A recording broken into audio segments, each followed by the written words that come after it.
Assalamu alaikum ve rahmetullahi ve berekatuhu. It is my great pleasure to welcome you all to the webinar on strengthening private sector involvement in skills development, a virtual event organized by Statistical, Economic and Social Research and Training Center for Islamic Countries, SESRIC, within the framework of its vocational education and training program for the member states of the Organization of Islamic Cooperation. I would like to thank our distinguished panelists who joined us from different national, international, and OIC institutions for accepting our invitation and designating time to participate in this important webinar. Also, I would like to extend my deep thanks and appreciation to everyone who is watching our live stream today and whoever is going to watch the recording later. Let me introduce myself. I am Onur Çağlar, the Acting Director of Training and Technical Cooperation Department at SESRIC. I am delighted to moderate the webinar today. Without further ado, I would like to give the floor to Mr. Fadi Abdullah Faresin, Assistant Director General of SESRIC, to deliver his welcoming remarks. The floor is yours, Mr. Faresin. Thank you, Brother Onur. Bismillah ar-Rahman ar-Rahim. Distinguished participants, ladies and gentlemen, Assalamu alaikum wa rahmatullahi wa barakatuh. Very good day to all of you. It is my great pleasure to address this webinar, and on behalf of SESRIC, I would like to extend my sincere thanks and appreciation to all of you for accepting our invitation today. Today we come together to discuss the important role of private sector in skill development. Our valuable panelists from various national, international, and OIC institutions will provide insight on this important topic and share their expertise in strengthening the private-public dialogue towards the achievement of more resilient and inclusive TVET systems. Dear participants, TVET plays a key role in promoting economic development, expanding employment size, and improving the quality of employment in both developing and developed countries alike. Due to the evolving global economy, many governments are mobilizing their resources towards developing new strategies and are undertaking reforms to their TVET systems in order to meet the changing demand for an appropriately skilled workforce. As you may all know, many OIC member countries are mainly reliant on state provision in skill development, which certainly prevents TVET system from operating at the maximum level. In consequence, the vocational training sector is facing serious challenges that hinder its advancement, such as provision of capacity building instruments, keeping pace with technological advancement, and sustainable financing. In order to keep pace with the constantly evolving labor market needs and to equip TVET learners with the relevant knowledge and skills needed for the world of work, there is an obvious necessity to increase the public-private dialogue and collaboration. However, partnership between TVET providers and the industry is more efficient when the private sector is involved not only in training provision, but also in policy formulation, curriculum development, and labor demand forecasting, among many other aspects. Furthermore, today's global economy and the accelerating shift towards digitalization have increased burden on workers to continuously reinvent themselves and update their competences. Thus, the need for private sector supervision in TVET has become more vital than ever in order to decrease skill mismatch and guarantee better employment opportunities for the workforce. Dear participants, the OIC TVET Strategic Roadmap 2025 has identified public-private partnership in skill development as a key factor towards the advancement of TVET systems in OIC member states. Social equity, inclusion, and sustainable development cannot be achieved without an efficient dialogue and partnership between all stakeholders, including TVET institutions and industries. Furthermore, the COVID-19 pandemic has definitely brought many challenges and affected learning at all levels.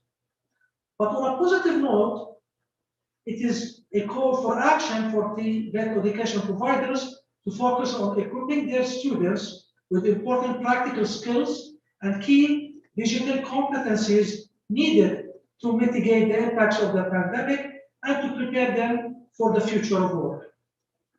In order to meet the needs for these evolving skills and competencies, an adequate linkage with the private sector is required in OIC member countries to achieve more demand-driven skills system.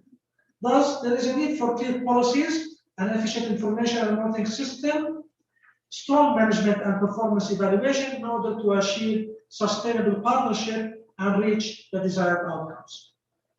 In this regard, I believe that touching upon effective mechanisms and sharing the knowledge and expertise of our valuable panelists today will facilitate the discussions and the efforts towards more efficient TV systems. Enhancing intra-OIC cooperation and dialogue in TVET sector is a paramount importance, especially during these difficult times. Therefore, I hope that this webinar will contribute to our efforts towards introducing some good practices with a view to stimulate collective actions towards efficient public-private partnerships. Before concluding, I would like to thank you all once again and wish you a fruitful exchange of experience and productive discussions that can hopefully inspire the relevant authorities in OIC member countries in setting and executing effective national policy. Thank you all for your kind attention. Wassalamu alaikum wa rahmatullahi wa barakatuh. Thank you very much, Mr. Farisin, for your insightful remarks. Dear participants, as you may all know, the technical and vocational education and training, in short TVET, is viewed as a tool for productivity enhancement and poverty reduction, in addition to its important role in any country's sustainable economic development. However, lack of efficient public-private partnership stands as a critical obstacle that hinders the advancement of TVET systems in the OIC member states. Today, we are going to discuss the existing challenges and the continuing ones in public-private dialogue and elaborate on solutions and best practices from different perspectives that will be delivered by our valuable panelists. Let us start the panel in this regard with Dr. Medina Sableya, Senior Lecturer and Director at the Islamic University in Uganda, in short IUIU. Dr. Sebia, can you please brief us on the global trends in public-private dialogue in TVET and IUIU's recommendations in this regard? The floor is yours, Dr. Sebia.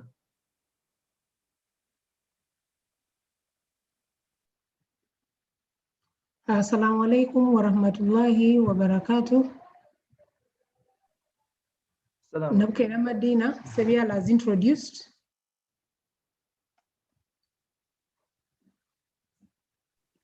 Dr. Sebia, could you please enlarge your screen? Enlarge the screen. Yes, please.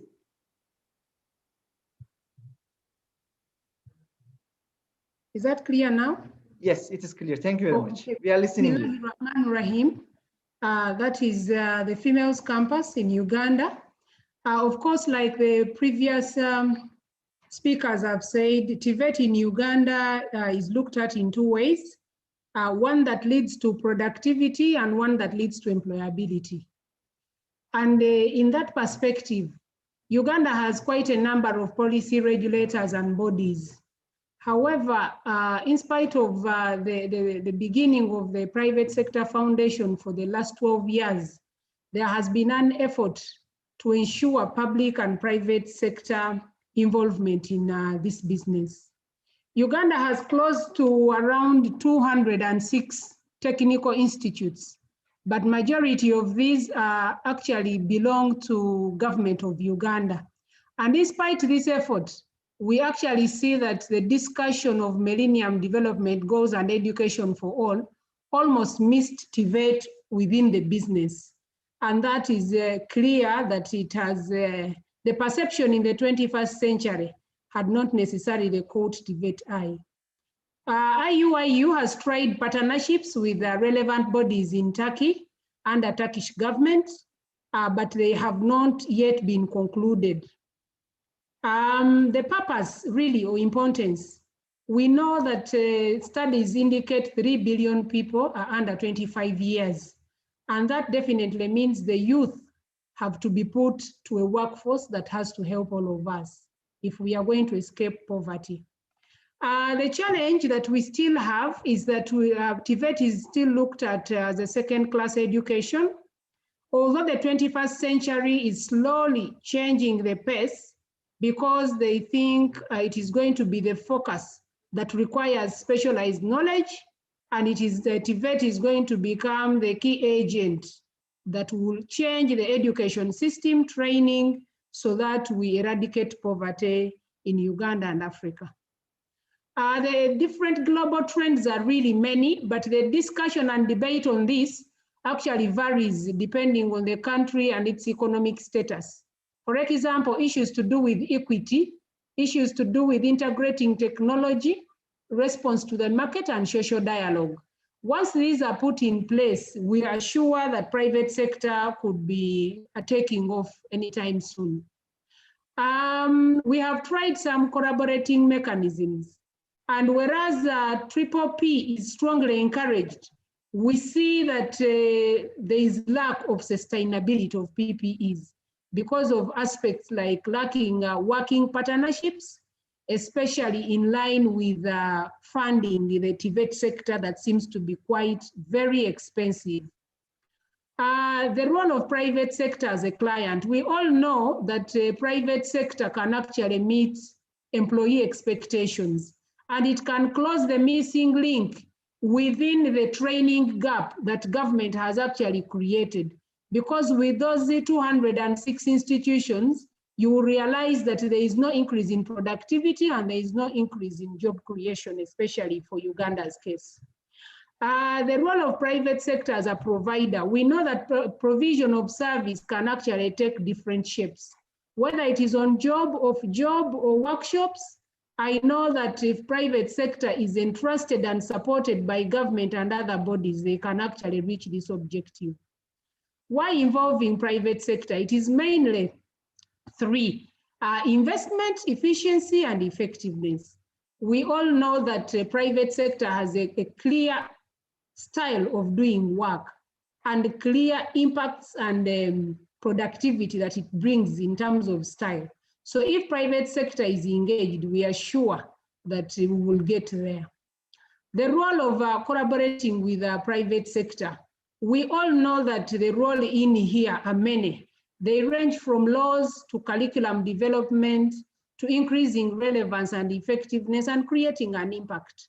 And we are tired of doing TVET that sincerely does not yield any positive results.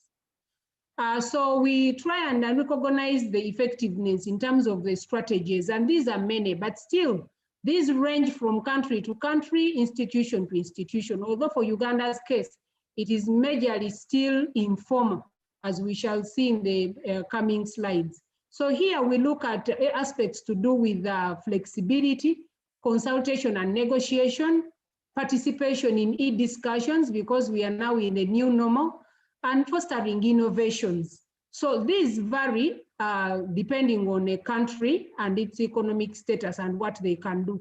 We can also engage the youth and also use of social media. Successful country experience. In Uganda, really, TVET is more non-formal, in a non-formal setting and out of school. And given that private sector also lacks money, it is majorly NGO involvement with youth and adult lessons. Delivery mechanisms are too many. They cannot even be defined.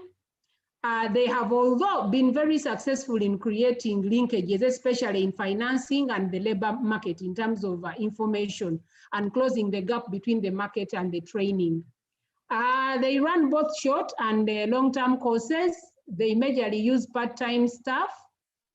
They demonstrate capacity for flexibility in terms of responsiveness to the problems. And then the private training providers are over 40, although they are more in traditional apprenticeship. So the informal sector is small entrepreneurs who are informal and also uses a lot of casual workers. They are not registered. And TVET has also been looked at as a career path for the academically weak and academically poor. So the perception there is very negative and it creates a very negative impression. So most government institutions are almost free, although in some government institutions funds over $57 per student. And we see that a student qualifies at primary 7, or what you call Form 7. Although many parents do not know that these government institutions provide this technical knowledge. And the gap there in government and public is that majority of government are providing TVET, which is more theory than practical.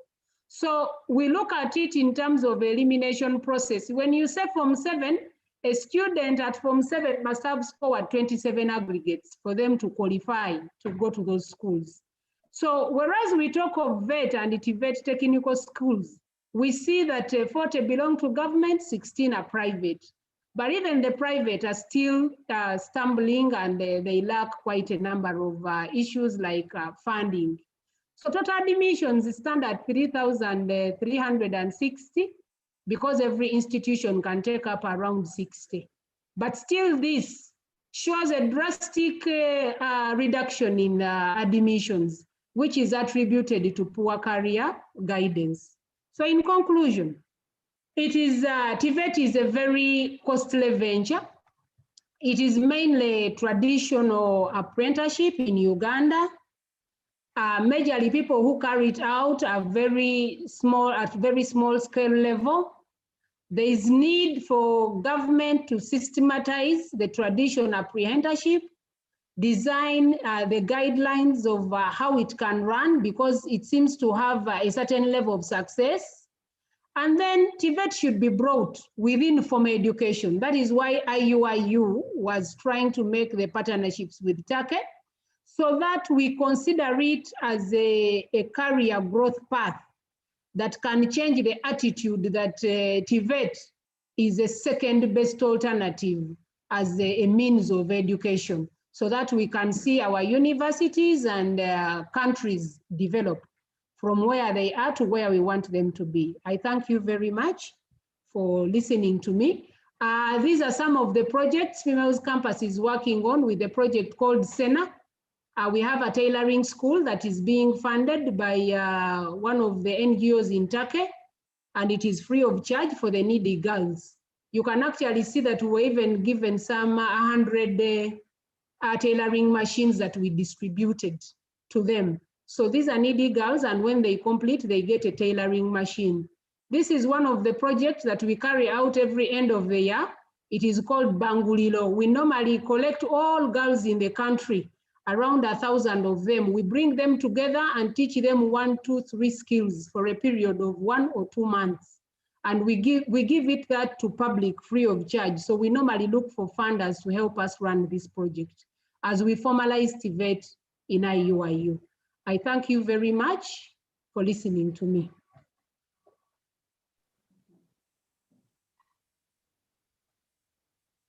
Thank you very much, Dr. Sebia, for the insights you provided, and thank you for providing these insightful statistics and valuable information, indeed, regarding the current situation of TVET in Uganda. And also thank you very much for the recommendations that you shared towards the development of TVET sector in general and public-private partnerships in particular, which are needed for the skills development in any country. Now, let us continue the panel discussions with Professor Abu Rayhan, Head of the Technical and Vocational Education Department at the Islamic University of Technology in Bangladesh. Floor is yours, Professor. Professor, in your presentation, we highly appreciate if you could kindly brief us about how private sector's involvement affect skills development in the OIC member states in general and in particular in Bangladesh. Floor is yours.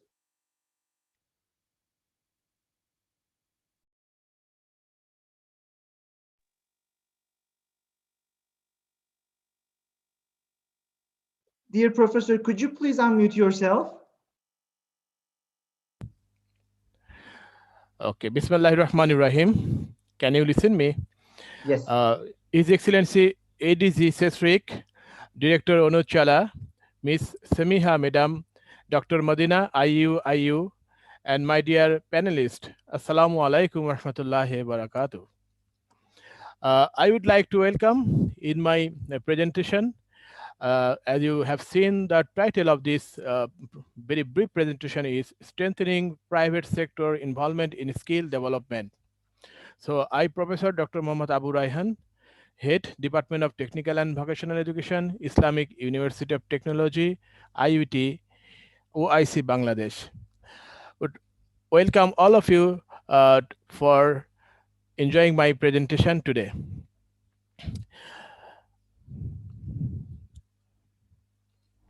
Okay, sectors in skill development in Bangladesh. If we look at the sectors for skill development in Bangladesh, we would like to say that it is subdivided by two. Most of the YC countries are the same, public sector and private sector. Actually, public sectors are fully automated by government, and public works department, centered institution, and organizations and state-owned industries are involved in skill development process.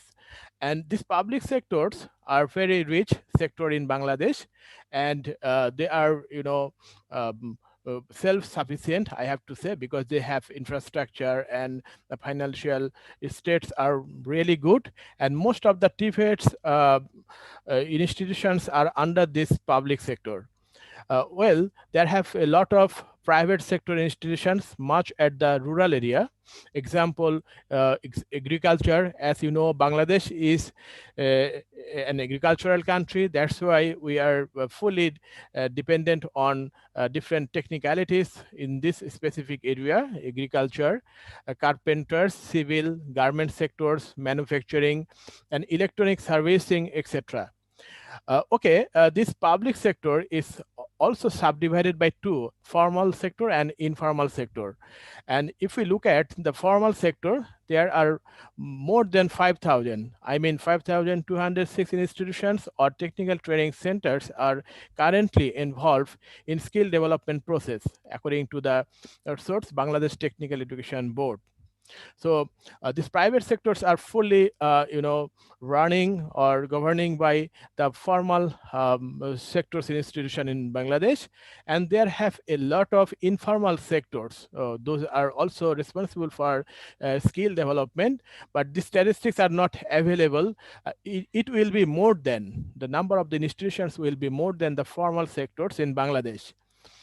And what are the benefits actually of private sector involvement in skill development in light of Bangladesh?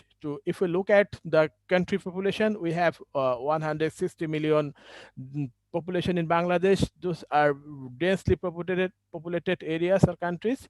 That's why access to direct employment is a major issue for the country. So the people, those are getting training from the private sectors, are going to the job market and they're absorbing over there. So they're getting good access to direct employment, number one. Number two is image factor. As Dr. Modina also specifying the thing that TVET is a kind of second-class education. So image factors is another important issue in Bangladesh also. Most of the time, most of the people think that TVET should be in second choice. Though our government has taken a lot of good initiatives to, expand this system. The image is, enhancing day by day, but still we are a bit lagging behind in terms of image factor.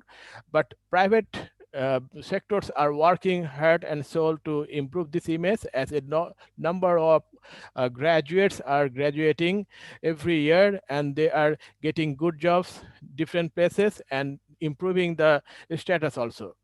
Then growing productivity and of course making profit. This is contributing the economy of the country, and market responsiveness is really high. because a number of employment are there, a number of graduates are coming from informal sector in different ways, and they are absorbing in the job market in home, also in abroad.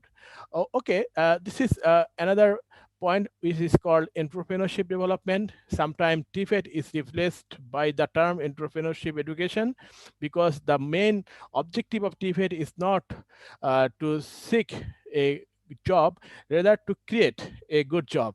So entrepreneurship education is really available both in formal and non-formal sectors in Bangladesh. And according to the statistics of Bureau of Manpower, Employment and Training, is in Bangladesh around 20 million students enter in the job market in every year, and only 8 million of them get job in the home and abroad. So rest of the amount, I mean, 12 million students are self-employed currently in Bangladesh, or some of them are unemployed also. The objective of TFET is to to provide job and to create job. So the objective is not to keep any person unemployed in the country. So means of strengthening private sector, formal involvement in skill development in Bangladesh is a great challenge, I have to say. So there have a lot of issues over there. So some means I have been unfolded over here. So number one is RPL, recognition of prior learning. It was absent few years back, but it's available now. So a number of technical young youth are coming, and they are testing their skill and getting RPL certificate, which is really demand driven approach in Bangladesh. And also technical training centers are providing the CBT, competency based training and assessment, to everyone with good certification. These are really enhancing the social status of TVET graduates. And promote inclusive employment. So this is another means actually of strengthening private sector involvement in skill development and job in abroad. A number of graduates are going abroad, especially in the North American countries, Middle East, and some Asian countries, and they are in good position over there. These are the means. And challenges to private sector formal involvement in skill development in Bangladesh is policies. If you look at the policy of the formal sector, actually private sector, so policies are not really substantial. So like the public sector in Tibet. And curriculum development, this is very much flexible. But if you look at the public sector TVET institutions, they have concrete guideline and very intensified curriculum, so they cannot change it anymore. But private sectors are a bit flexible. They are changing their curriculum. They have very thin communication with the job market and industries, and quality is not really up to the mark. And coordination, they have a lack of coordination. Thus their approach is just producing product. They have supply driven approach rather than demand driven approach. And financing is mostly a self financing scheme, because government has very good attention on them, but government are not finance everyone in a equal basis, like like government sector, the private sector. And trainers, they have a lack of trainers facilities in the private sector. But if you look at the training institution and trainer in the government sector, the public sector, then it is a bit good position, and they have a good number of expert people working under this sector. And infrastructure, if we look at the institution, they have very cottage institution, tiny institution. It's not, this infrastructure are not up to the mark, and Tibet is not be confined inside the room. Rather, it needs a very big infrastructure where students will get hands-on practice and some other laboratories work. But these private sectors are not that much enlarged in terms of infrastructure and other facilities. And modern equipments are not over there. They are producing a product by using some old machineries, and certification issues are also poor actually. So they are not getting certification, I mean the international certification. And recognition from the government has this issue also a big challenge, because government has a list of the institution, but government has very few recognition for them. Okay. And some dimension of private sector, informal sector, actually involvement in skill development in Bangladesh. If we look at 5 dimension, location, actually location of the most of the institutions are of the job. This is not in the big city, because they are a small institution or centers. They are working with very limited people, and they are very much flexible. That's why they are located mostly of the job, and legal status are mostly informal. And some of the institutions have formal legalities, but most of that institutions are informal in type. And school-based training systems are not over there, because they are very tiny centers. A number of vocational trades are going on over there. If you look at the carpentry, beauty parlor, beautician, welding, okay, milling practice, drilling practice, some fabrication practice, weaving, a lot of things are there, but they are not connected with a formal school. So they are just training centers, and that's why school-based training is really absent over there. And official curriculum guidelines are a bit thin. They are following their own pattern.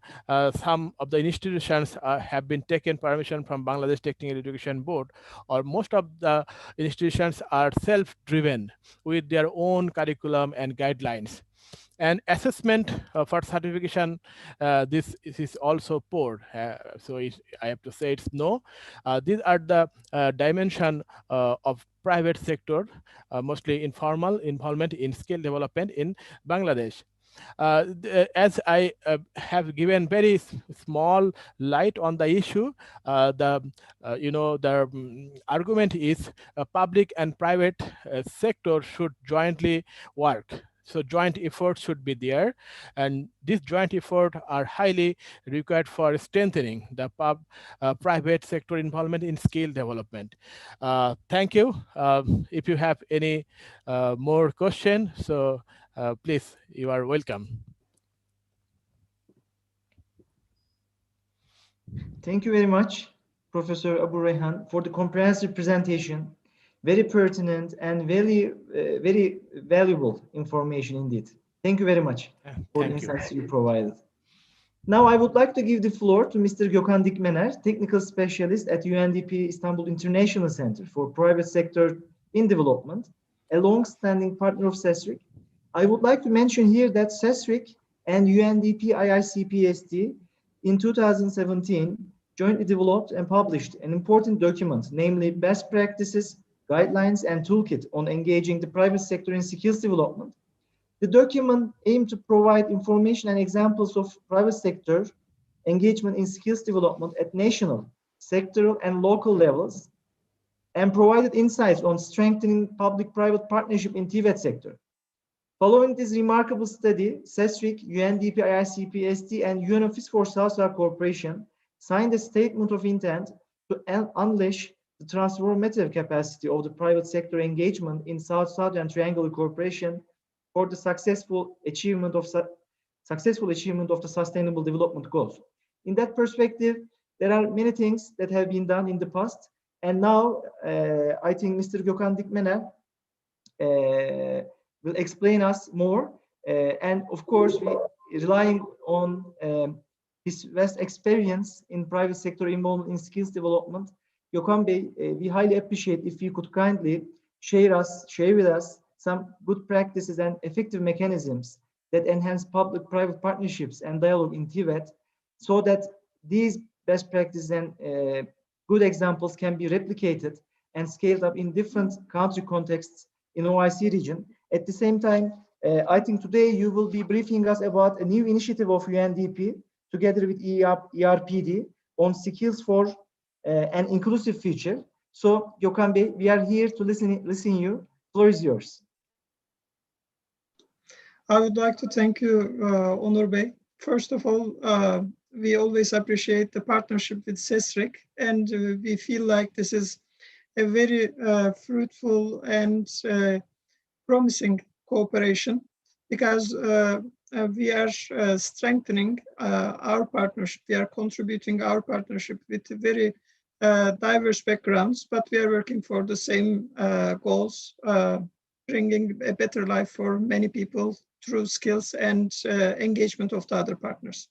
First of all, I would like to thank CESREC one more time for bringing this important issue into the attention of our participants. And I'm very much pleased to be together with our fellow panelists. I'm actually very pleased to learn about their experience and learning from their implementation and observations. They were very insightful. And also, we had some partnerships at past with some of our panelists, like TOBB. And I'm sure that after this presentation, after this webinar, we will also have some cooperation together.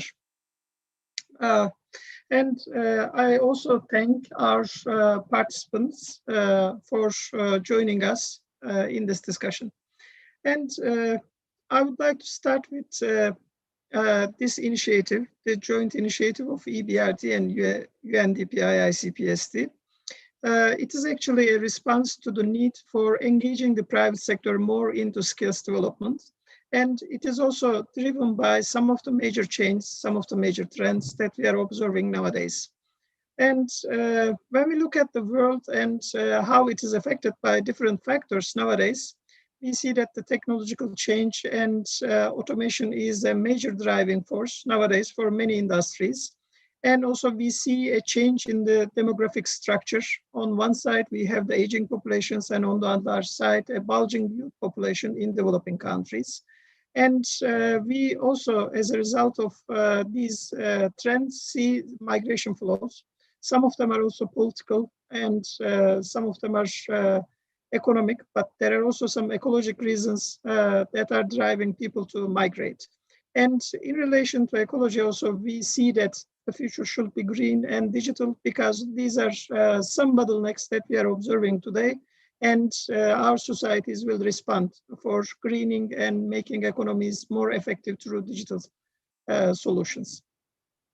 And there are also some other trends affecting, but we feel like these are the major trends that we need to take into consideration in our analysis. And we can move to the next slide.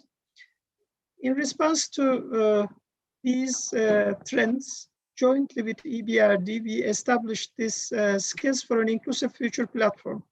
As we mentioned earlier, also Onur Bey highlighted some of our joint activities.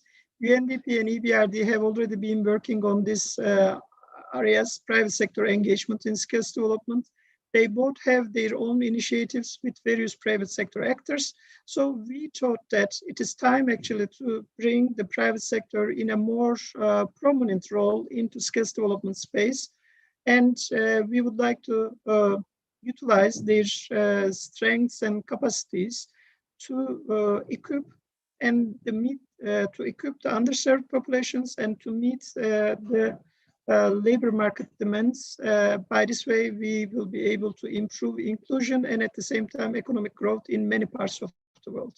And this network actually will help bringing together EBRD and UNDP practices. And at the same time, it will advance UNDP and EBRD institutional priorities.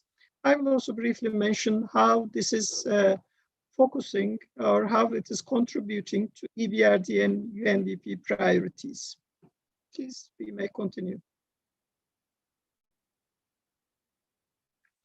And when we look at EBRD and UNDP, we are sharing this to explain our perspective and why we are putting emphasis on this topic.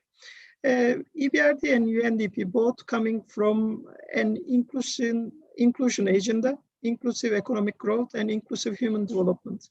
And UNDP have long been working on inclusive markets concepts, and we identified that lack of necessary skills is a barrier for the engagement of people with economic activity and the society. In a similar fashion, EBRD is working on the transformation of the countries that they are operating, and these transition countries are supported by EBRD towards a more inclusive and sustainable economy. And on the EBRD side, through their engagement with their clients and partners, they have more than 150 projects with private sector entities. On our side, we have background on conducting research and at the same time establishing partnerships with global leaders and also supporting the local practices. So this new partnership, Skills for an Inclusive Future, is actually building on the strengths of these two institutions and their activities.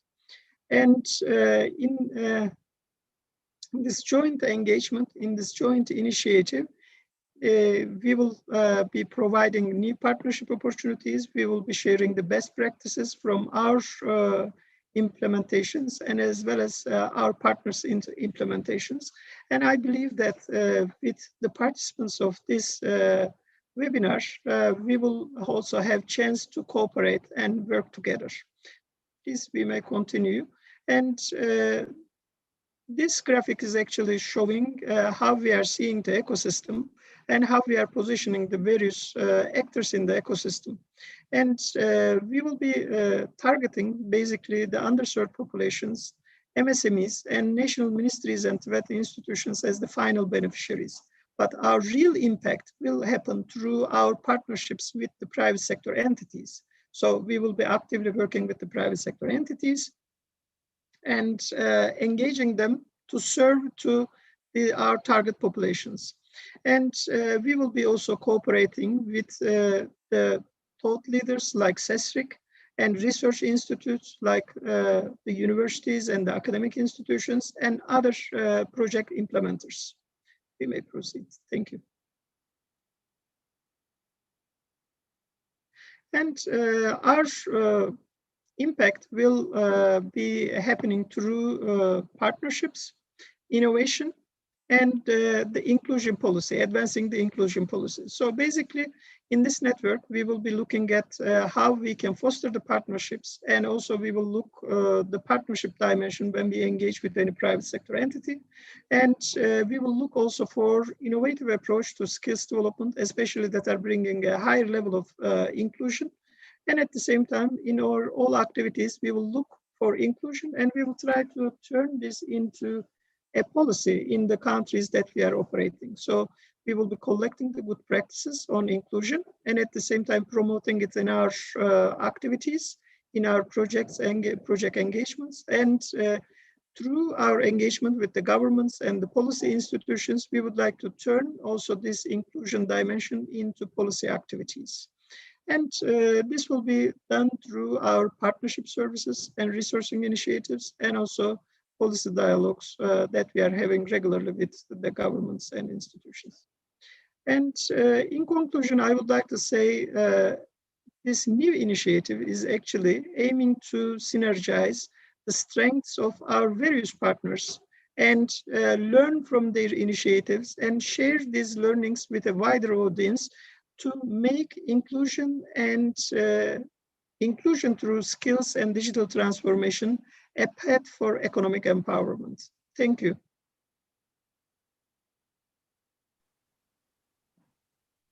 Thank you very much, Mr. Dikmener, for sharing UNDP IICPST's experience in private sector engagement in skills development and briefing the audience about the new initiative of UNDP together with EBRD towards strengthening public-private dialogue and partnerships towards ensuring skills development in their member states.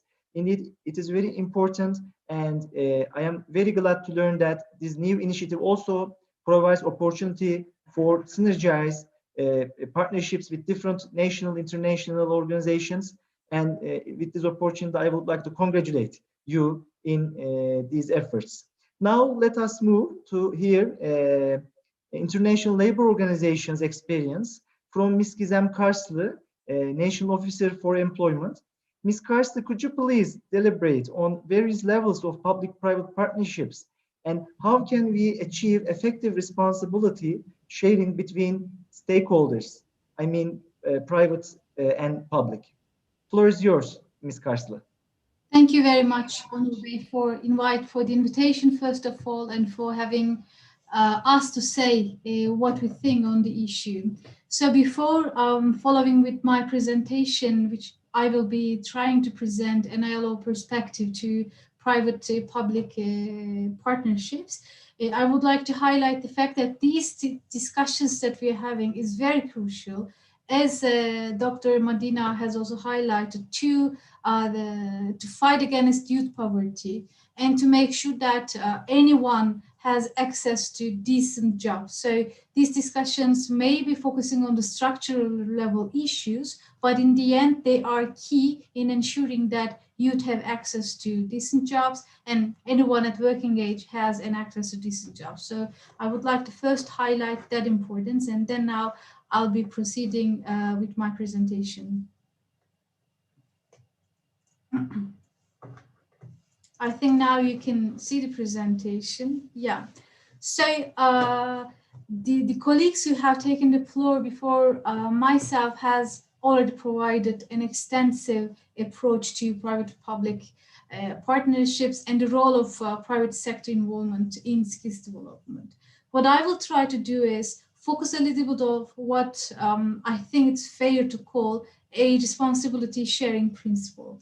So this is what I will design the presentation around. So as we all have highlighted, there are a number of challenges and issues that we face when we're making sure that the education, the skills development programs that we have is actually meeting the demands of the labor market. So there is a match. So this is the question. However, we see that it is not the case. Why? We can talk about many reasons, but among them, one of them could be the fact that we mostly focus on skills development from scratch, in the sense that we do not consider the skills development needs of the people already active at the labor markets. We are barely providing any upskilling or reskilling opportunity. That is a must, because with the automation and digitalization that I will come to, the labor markets, the productions form of productions are changing. Therefore, the skill sets are changing. So we are a little bit behind at this point. Additionally, we also focus on training people who are out of labor market. As I said before, we have limited access to those who are already working or already working but informally working. So informality is a structural problem in Turkey that you hear any employment related webinar conference. However, we don't also have a focus on from a skills perspective, this has to be tackled as well. But I think we still have long ahead us in that regard as well. So if we are targeting the working population, or if we even want to prepare the younger generation who are not yet active in the labor market, whatever we offer should be flexible. The quality should be convincing enough, and it has to be relevant. Relevant to what? Relevant to the needs of the labor market. So we are still not there yet either. Skills mismatch has been already mentioned. I'm not gonna say much about it, but I would like to highlight a consequence of a skills mismatch. So the cost of an unemployed person who was neither not active in the market is actually high in terms of public expenses.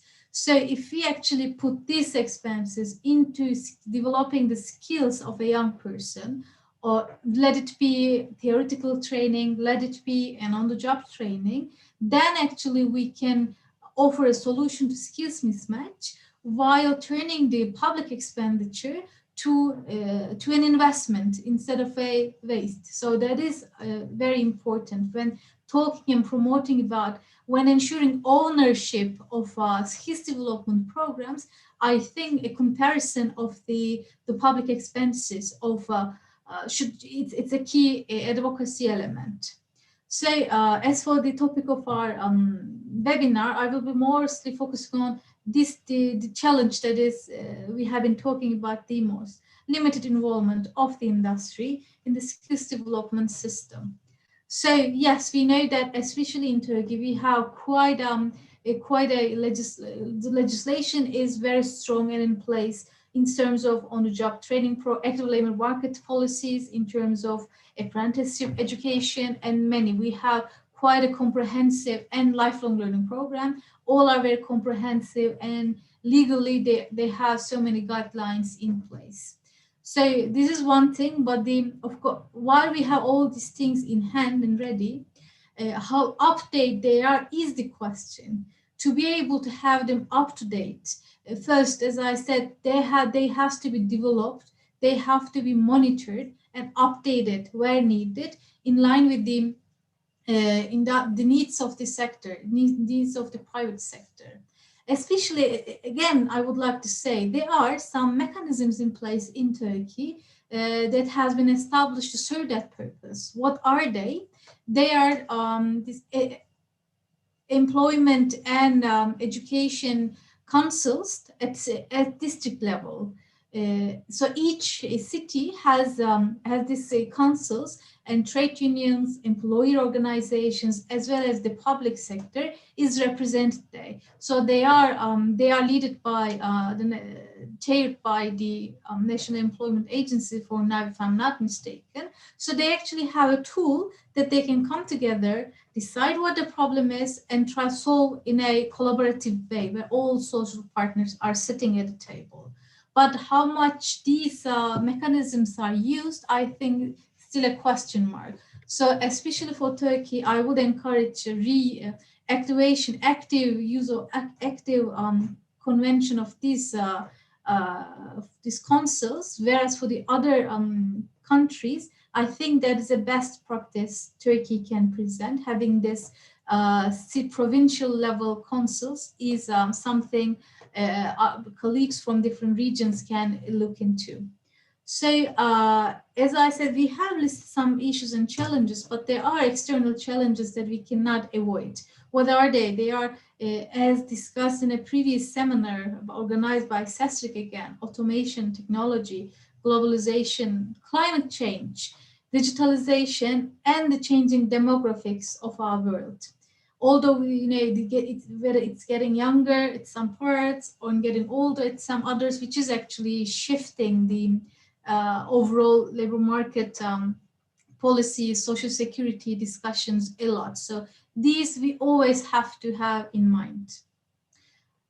So while there's a lot of external factors, these factors are organizing a number of actors and processes in delivering and designing vocational education programs and in skills development programs. Government is there, non-government sector is there, business, private sector is there, families and communities, they are there. So there are many of them. So ensuring coordination between them is key. We cannot talk about a fully fledged, well-functioning skills development system unless all these actors that we have put there is in the picture. Otherwise, our car will stop at some point and we will have definitely a technical issue. So how these different levels of actors will cooperate then? It's good, it's okay, now we know who is there, but what they will be doing, I think, is the key issue that we are trying to answer. So very briefly, policymaking is key. We have to jointly formulate, implement, and monitor implementation and programs. System development is key. We have to set up, we have to be able to have mechanisms that are identifying the skills demands very rapidly. Otherwise, if we cannot keep up with the skills demands, then we have to always deal with the skills mismatch issue. So, and all these systems have to be able to operate very quickly. Because as I said, digitalization and automation will not wait for us to adopt our systems. We have to adjust our face to theirs. So I know it's a challenge, but this is the reality that we are facing. Again, for system development, we have to set up mechanisms together. We have to make sure that learning spaces, workplace spaces are suitable for a learning environment. And finally, training delivery, that has to be, again, designed together, especially certification is key. So we know that the expected standards by the private sector is reflected in the training program, and the people are certified accordingly.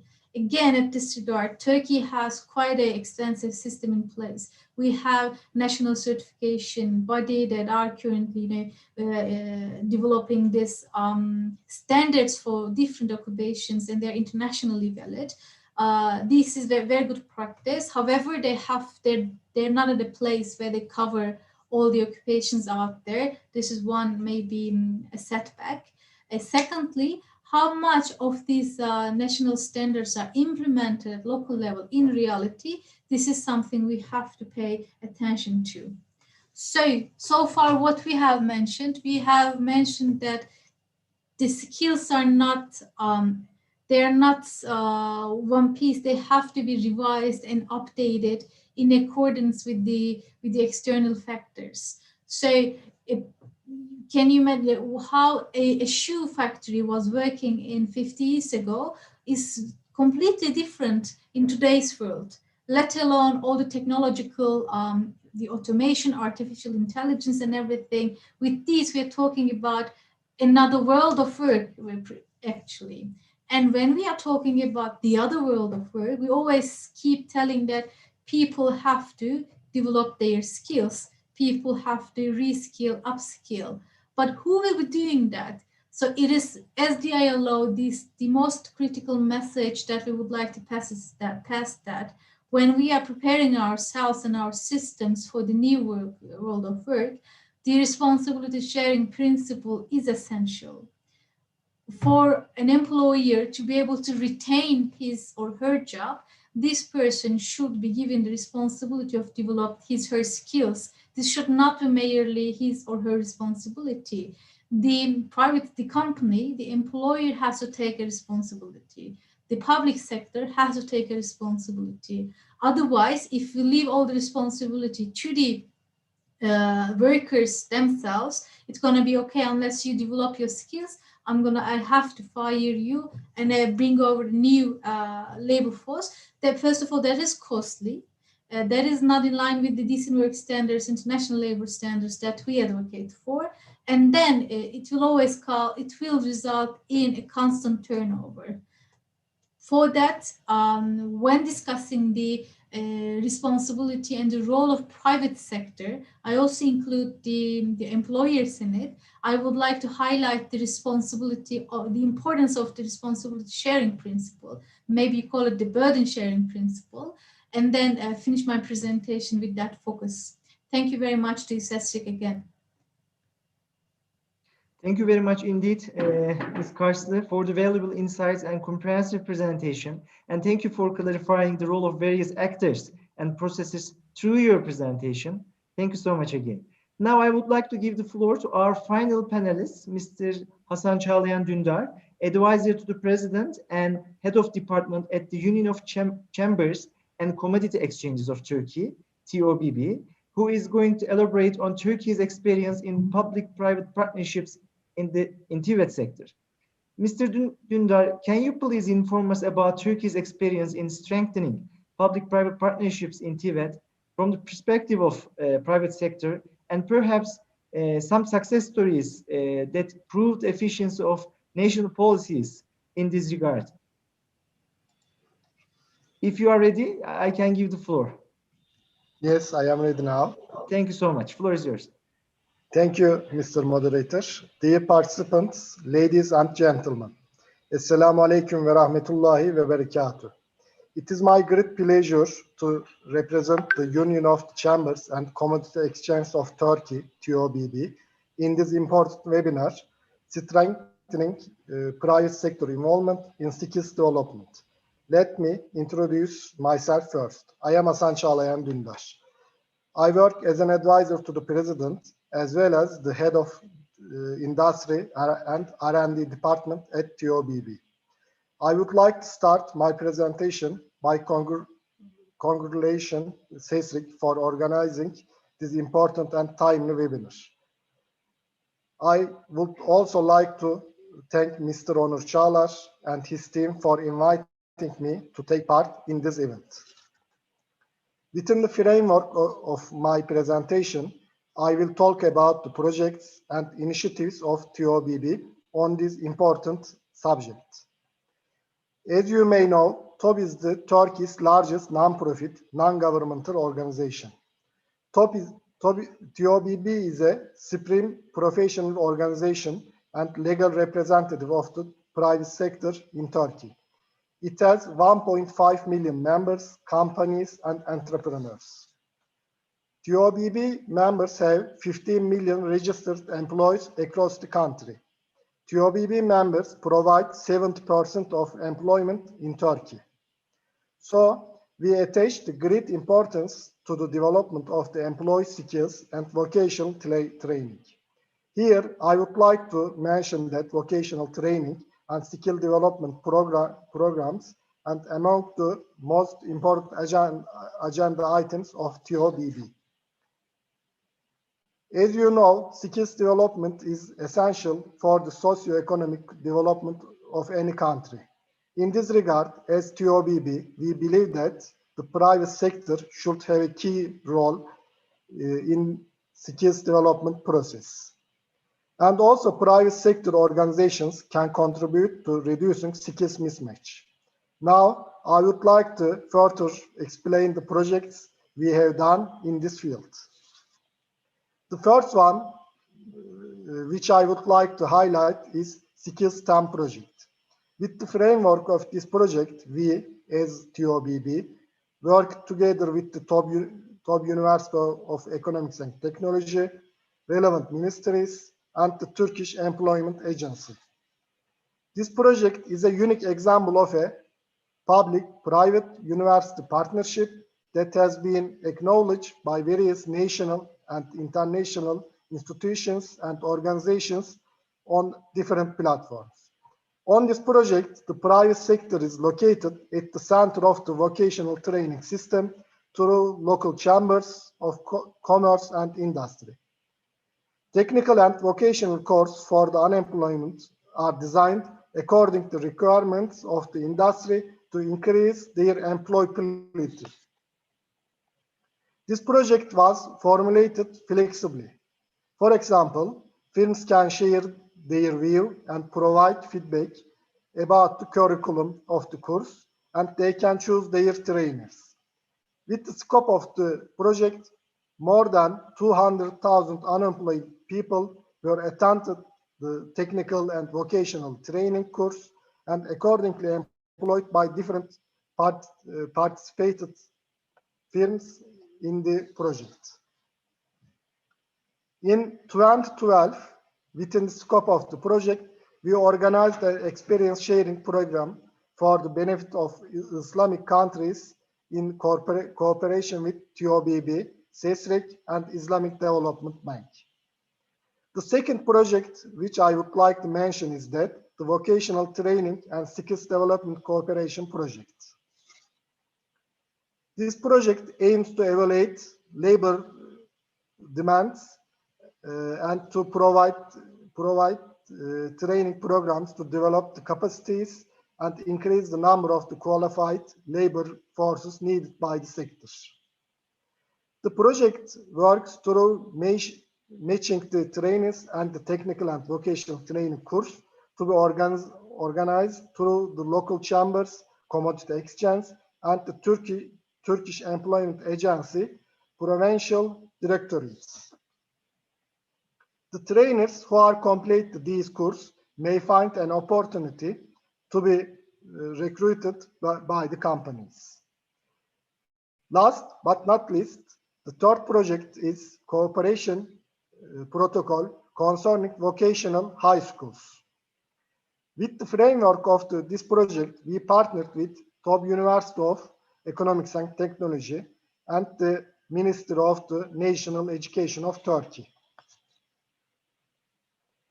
Again, in this project, the private sector is located at the center of the vocational training system through local chambers of commerce and industry. The project aims to develop the institutional capacities of vocational high schools in Turkey according to the needs of the industry. TOB is also undertaking the reasonability of the developing educational programs, updating and translating the curriculums and educational materials in the foreign languages. With the support of the local chambers of commodity exchange, we build R&D and skills design workplace. In addition, we also give scholarship to a significant number of successful students who are in technical and vocational education. In addition to these projects, I am pleased to inform you that we have recently started 2 new training programs in the field of technical vocational education and trainings. We are collaborating with Global AI Hub and Google. Here, we will provide training course on artificial intelligence, RPA, machine learning, and mobile application development to vocational high school students and teachers. Before concluding, I would like to brief you regarding TOBB Vocational Qualification and Certification Centers. Established by the initiatives of the TOBB, MABAM responds to certification documentation needs of employees and those who work in dangerous jobs. With the examination and certification service, awareness is raised about the prevention of the job accidents while the competences of the employees are increased. TOBB MABAM, which carried out the first examination in 2015, provides examination and certification service in 81 cities of Turkey. With this, I come to the end of my presentation. If you need detailed information on any subject, you can always contact me either directly or through Sesrik. I wish everyone healthy days. Thank you all for your kind attention. Thank you very much, Mr. Dündar, for sharing these valuable insights with us. It was delightful to hear Turkey's experience and best practices and the projects of TOBB, the umbrella organization and the legal representative of the private sector in Turkey from your kind self. Thank you very much. Dear participants, it was indeed a great pleasure to listen to our valuable panelists and touch upon this important topic that concerns all OIC institutions and policymakers in the OIC member states. If we are to summarize the panel discussions, we can see that in order to achieve demand-driven skills development and labor market responsive TVET systems in the OIC member states, effective strategies needed to be set on national levels to facilitate public-private dialogue and clarify the role of all stakeholders. In addition, good monitoring and evaluation systems needed to be in effect to ensure the sustainability of these partnerships and their efficiency. Our valuable panelists today have shared with us comprehensive insights that can definitely help us raise more awareness on this important topic and urge decision makers to take necessary actions and steps and build bridges with industries to prepare TVET graduates for the jobs of the future. I would like to thank our valuable panelists for their insightful presentations and the successful policies and strategies of their respective institutions. And I hope TVET authorities in our member countries can benefit from these experiences and take actions towards improving their policies and guidelines, especially during these challenging times due to COVID-19 pandemic. We were also delighted to hear many success stories and good practices from various perspectives shared by our guest speakers representing different national, international, and OIC institutions today. Thank you all once again for enriching the panel discussions today. And with this opportunity, I would like to thank the technical team headed by my colleague, Ms. Semiha Abdullah Inan, to facilitate all the preparations and keeping in touch with you for the successful organization of this event. With this, we come to the end of the webinar today that was organized by CESTRIC within the framework of OIC VET program. Thank you very much for your time, and thank you very much to our audience listening our webinar today. We look forward to seeing you all again in other CESTRIC activities organized within the framework of OIC VET program. Stay safe and healthy. Wassalamu alaikum wa rahmatullahi wa barakatuh. Wa alaikum assalam wa rahmatullahi.